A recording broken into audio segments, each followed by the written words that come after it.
status perkawinan dan juga jumlah anak. Yang penting untuk disebut itu adalah pertama jenis kelamin, yang kedua status perkawinan dan jumlah anak, karena ketiga hal ini bisa mempengaruhi bentuk dari payudara pasien itu sendiri. Nah, selanjutnya kita tanyakan keluhan utama pasiennya.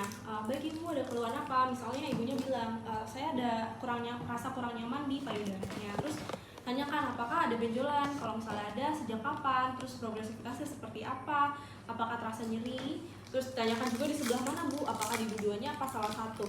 Terus tanyakan juga apakah ada cairan yang keluar dari puting, seperti kalau misalnya ada warnanya kayak apa bu, terus keluarnya itu secara spontan keluar terus atau kalau ada rangsangannya. Nah, terus kalau yang ketiga adalah tanyakan faktor resiko pasien, seperti apakah ibu punya keluarga dengan riwayat karsinoma mamae, atau ibu pernah pemakaian hormon estrogen atau progesteron, baik itu dari KB hormonal. Tanyain kayak misal ibu pernah minum KB pil nggak atau KB implan nggak. Terus apakah keluarga ibu ada yang merokok atau tidak. Tanyakan juga apakah ada benjolan lain seperti di ketiak. Terus tanyakan juga apakah ada tanda-tanda metastasis di organ terdekat seperti di mediastinum dan paru-paru. Tanyanya tuh kayak gejala apakah ibu ada sesak napas juga, atau dada terasa berat dan batuk yang tidak kunjung sembuh. Nah, selanjutnya kita tanyakan riwayat penyakit dahulu, seperti ibu pernah operasi payudara nggak dulu, itu untuk menanyakan apakah ibunya punya gejala karsinoma yang berulang ya.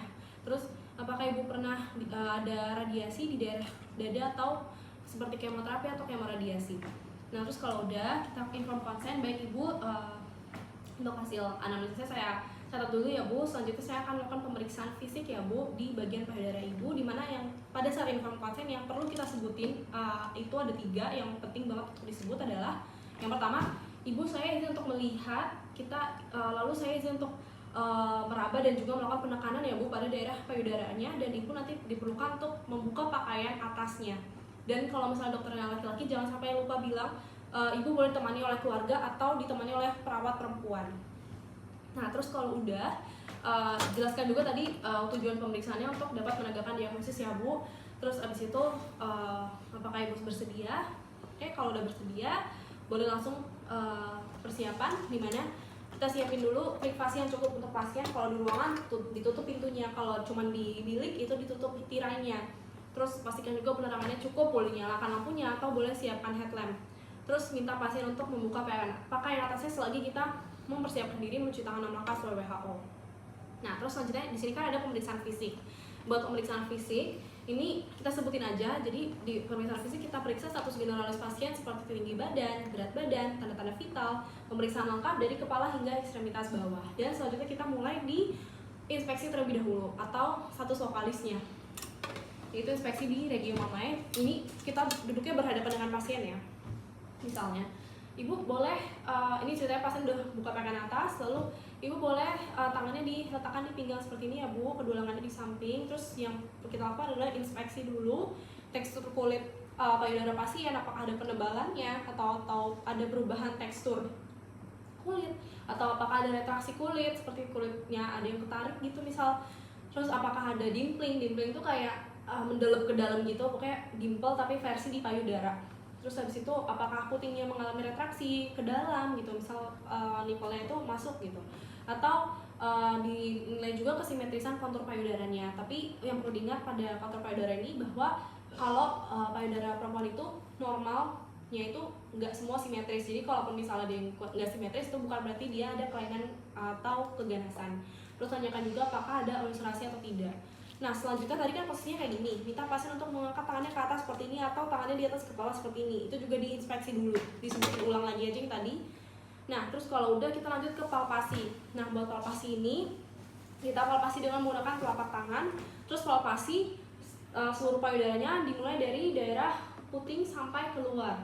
Terus habis itu di sini putarannya itu searah jarum jam, dan kita rasakan juga apakah ada benjolan. Dan sambil ditanyakan, ibu nanti kalau nyeri bilang ya bu, misal kayak gini, saya izin untuk melakukan perabahan ya bu, dari arah puting dilakukan penekanan seperti ini.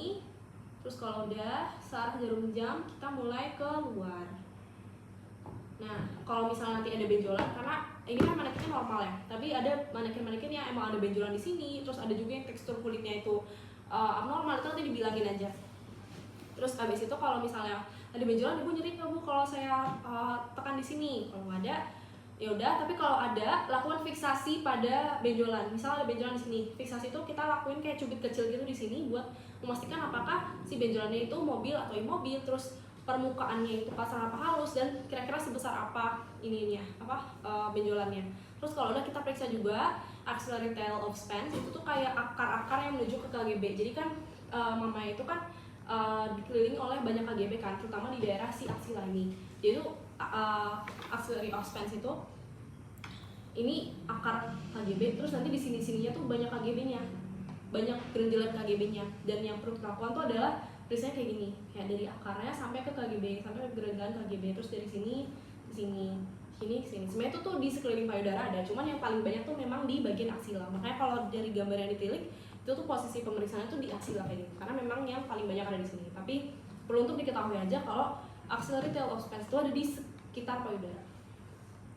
Terus kalau udah, kita palpasi bagian aksila karena kita berhadapan, makanya aksila kiri diperiksa dengan tangan kanan seperti ini, dilakukan peraban aja kayak gini. Aksila kanan diperiksa dengan tangan kiri kayak gini. Kalau misalnya di bagian sini, bagian aksilanya. Nah, selain aksila, KGB yang diperiksa itu ada 3 kelompok, yaitu kelompok pectoralis, itu di daerah dada seperti ini, peraban juga, atau mau kayak gini juga boleh. Terus di daerah lateralis, daerah sini, dan daerah subscapularis. Subscapularis itu di daerah misalnya ketiak ini, dia tuh agak di sini gitu, di sisi satunya juga.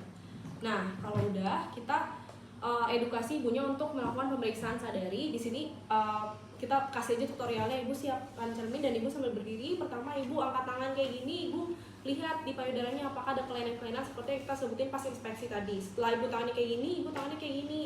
Juga diperiksa ya bu, apakah ada kelainan seperti yang tadi. Nah, selanjutnya yang step ketiga adalah ibu lakukan peraban pada payudaranya.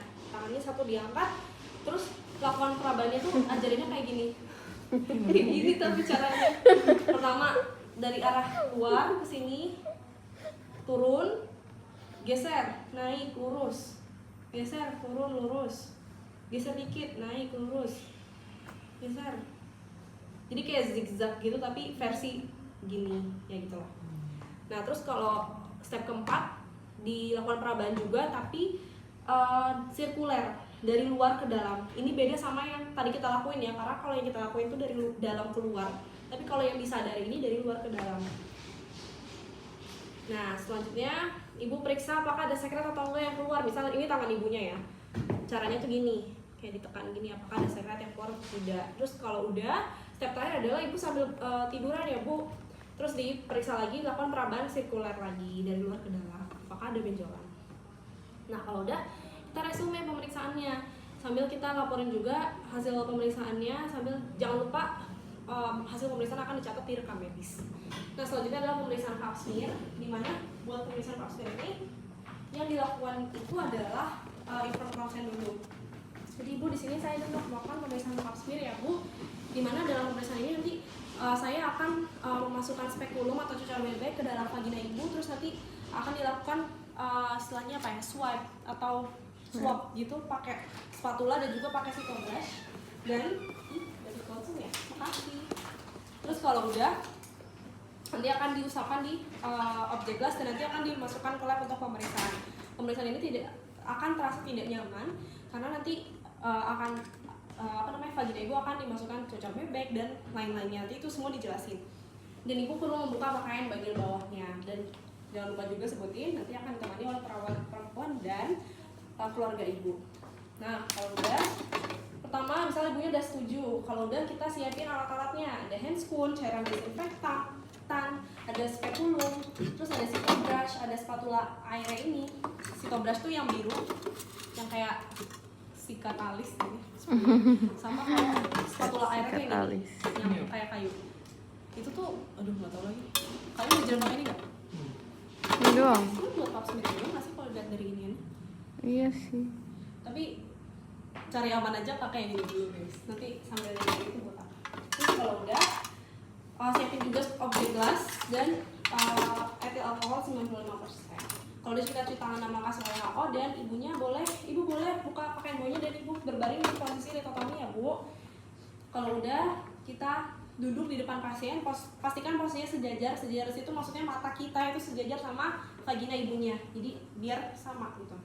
Nah terus kalau udah kita bersihkan dulu genitalia ekstern dari atas ke bawah. Caranya adalah sebenarnya ini spekulumnya ada ini kalau guys, ada rusak, tapi coba ya, semoga bisa nanti. Bersihkan dulu genitalia eksternnya pakai kapas dan povidone iodine misal, atau misal di sini ya. Terus caranya adalah dari labia kanan dulu, usap ke bawah sampai perineum, ganti kapas. Terus ke tengah, usap sampai perineum, ganti kapas. Ke pinggir, usap sampai perineum, ganti kapas. Nah, kalau udah dibersihin, baru kita pasang spekulumnya. Ibu, di sini saya izin untuk memasang cocok bebeknya ya Bu. Dikasih gel dulu boleh di bagian spekulumnya. Buat memegang spekulum tuh pastikan posisinya tuh kayak gini, pakai kayak C gini. Nah, tapi karena spekulumnya agak rusak, jadi agak susah. Jadi, tapi ingat-ingat aja pokoknya nanti pasang spekulum posisinya kayak gini. Nanti kalian bisa coba di pemeriksaan lain yang spekulumnya lebih benar. Tapi untuk caranya tuh pertama gini, dimasukin dulu. Aduh kan, udah misal gini ya. Aku izin pegangnya nggak benar dulu karena kalau nggak dia. Udah misal gini, rapat gini. Bu, saya izin masukin ya Bu, boleh tarik nafas. Nah, sambil diputar ke arah depan gini. Masukinnya jangan terlalu dalam. Pastiin aja sampai porsionya tuh kelihatan. Kalau udah baru kita kunci. Nah, jangan lupa kita pakai headlamp ya guys. Jangan lupa sebutin headlamp juga di depan. Nah, kalau misalnya udah, kita periksa nih. Oh, udah kelihatan belum porsionya? Dan kalau udah kelihatan, pastikan apakah ada sekret atau tidak, atau namanya fluxus. Fluxus itu bisa darah atau bisa sekret cairan lainnya. Kalau ada, sambil dinilai juga kentalannya seperti apa, warnanya seperti apa, baunya seperti apa. Dan kalau memang dia terlalu menutupi si porsio, boleh kita bersihin sedikit, tapi jangan sampai terlalu dalam, jangan sampai menyentuh bagian porsionya karena takut mengganggu jaringan yang mau kita ambil. Caranya pakai tang yang ini, ambil kapas, terus kita sambil bersihin, dimasukin, jangan sampai terlalu dalam. Tapi kalau misalnya udah, diputar gini sambil ke arah luar. Nah, kalau udah, pastikan aja sampai cukup ya, sampai udah kelihatan porsionya. Nah, kalau udah kelihatan, baru kita lakukan pemeriksaan ectocervix dengan menggunakan si spatula air ini dulu. Caranya adalah yang buat posisi ini kan ada kayak tulang ayam ya, yang lebih menonjol itu nanti akan di porsio. Oh, kalian diajarin di pinggir apa di tengah? Gimana sih? Di pembukaan nih, iya gitu. Oh gini ya, bukan gini. Bukan gini. Ini nih lubang nih. Begini kan? Oh, soalnya Enggak, itu kan kita tuh pakai ini ya kemarin. Sama aja sih menurutnya. ya udah, tapi nanti kalian pastiin lagi. Cuman kalau kemarin aku diajarnya tuh yang ini tuh di dalam lubangnya gitu. Tapi nanti coba sambil dipastiin lagi ya, takut salah. Soalnya ada beda-beda deh kayaknya. Tapi intinya ya either satu sisi ini di dalam porsio, terus nanti diputar 360 derajat. Tapi pastiin pas kalian masukin ke vagina itu jangan sampai kena ke dinding vaginanya. Jadi kayak pelan-pelan. Maaf ya Bu, sambil diputar 360 derajat. Nah, kalau udah sambil siapin objek gelas. Diusapin kayak gini. Ini nggak di sini. Enggak. Kita bukannya yang ini di sini, yang ini di sini. Enggak. Satu lagi Setengah-setengah. Oh, Kalau kemarin tuh gue di sini sih, tapi nanti coba dipastiin lagi. Kita tuh di atasnya sih, di atas ini. Terus yang buat sitobrush kalian di tempat yang sama? Di bawah. Oh gitu. Di bawah. Tapi itu sebenarnya benar juga karena kalau di itu bilangnya boleh objek gelas yang sama atau boleh yang baru. Jadi nggak apa-apa kalau diajarin kayak gitu, tapi kalau mau nanti bilang aja usahakan di objek gelas kayak gini.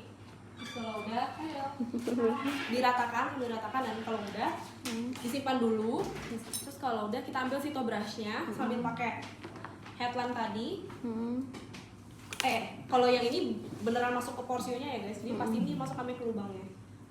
Kalau yang kayak gini jangan sampai kena dinding vagina juga, masukin sampai ke lubang Lebih mudah Forsionya gini sih daripada kita gini. putar ke kanan 360 derajat dan boleh dengan objek gas yang sama atau ambil yang baru.